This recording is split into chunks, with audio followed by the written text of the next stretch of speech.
A group of foreign nationals are camped outside the UNHCR offices in Pretoria today. It's believed this is the same group that staged a sit-in at those offices back in 2019. They were later moved to the Lindela Repatriation Center, but it seems they've now returned. eNCA's Nqobile Madlala is in Pretoria and joins us now. Nqobile, have the protesters in fact been addressed by the UNHCR since we last spoke?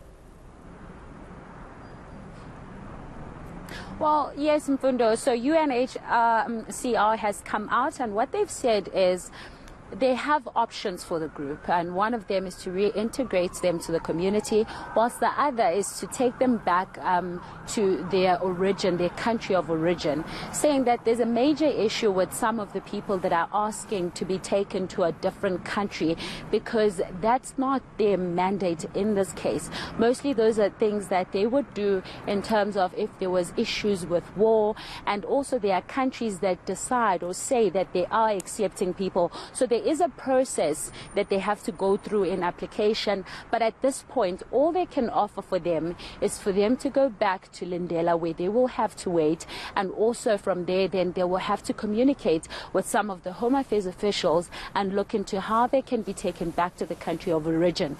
But now I want to bring in Celeste Myberg, who was in 2019 she mediated between the group and the UNHCR. And Celeste, I want to ask you, when this happened in 2019, and I mean it's of course repeating itself now, what were the issues that were raised by some of the refugees or asylum seekers that were outside? Okay, what basically happened at that point is they wanted the UNHCR to facilitate, to have them resettled. They are all victims of xenophobia. They have suffered greatly, according to them, at the hands of the authorities in South Africa. Department of Home Affairs aren't issuing their documents on time or at all.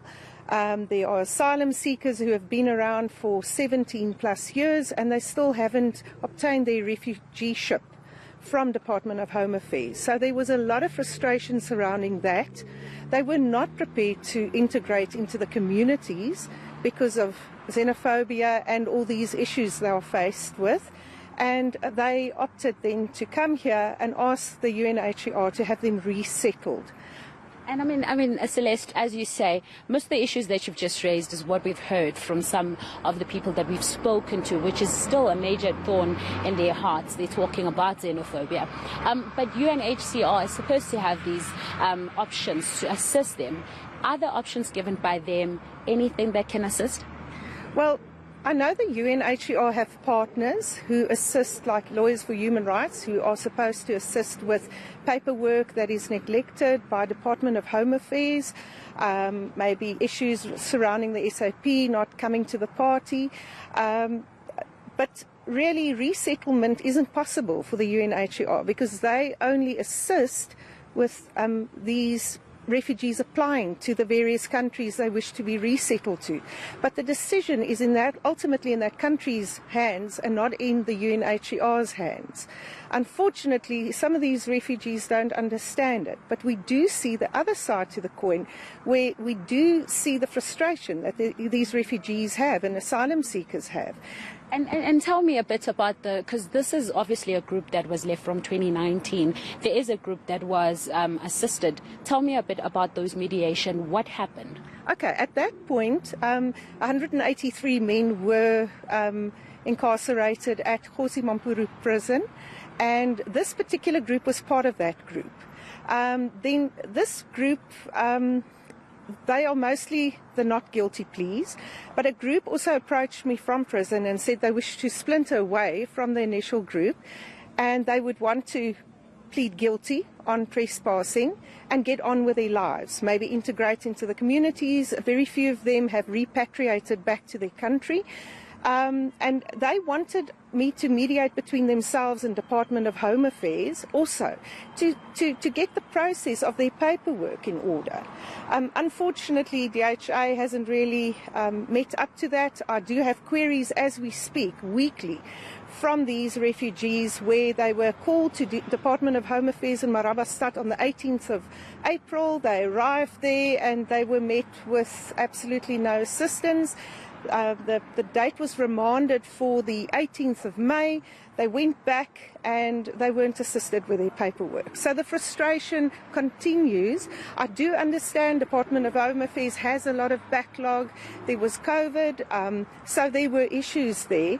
But something needs to be done from Department of Home Affairs side to take a stance, get the paperwork done, whichever way they decide, and assist these people.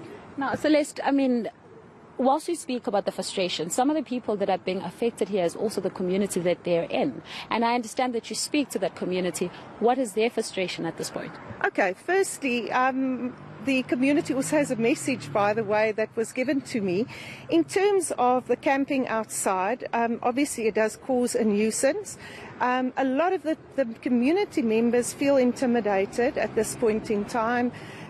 For whatever reason, there are various incidents that happened, and it's contravention of a bylaw. There's no ablution facilities there. There are children being raised on a sidewalk, which isn't ideal, and the community is frustrated.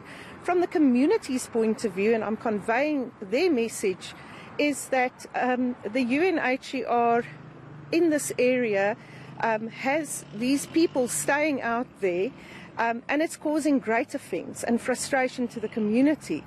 And these are the very communities that are asked by the UNHCR to absorb these members of our communities, or the refugees should be absorbed by the communities.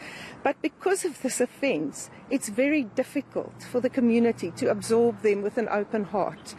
But the nuisance, the safety factor, the fact that there's no ablution, the littering, etc., is problematic. So what happens now then, Celeste? Okay, we are really hoping for Department of Home Affairs to come to the party. We can get into discussion regarding the paperwork. The group that I'm particularly interested in is the group that I'm mediating. It's not part of this particular group, but in terms of paperwork, that we can have a discussion and a plan forward how to facilitate the paperwork. We are sitting with members of the community where their daughters are writing matric, but they still don't have birth certificates. To give you an example of the backlog, we're looking at an 18-year-old not having, being in a position to write matric because she doesn't have a birth certificate, let alone an ID document to write.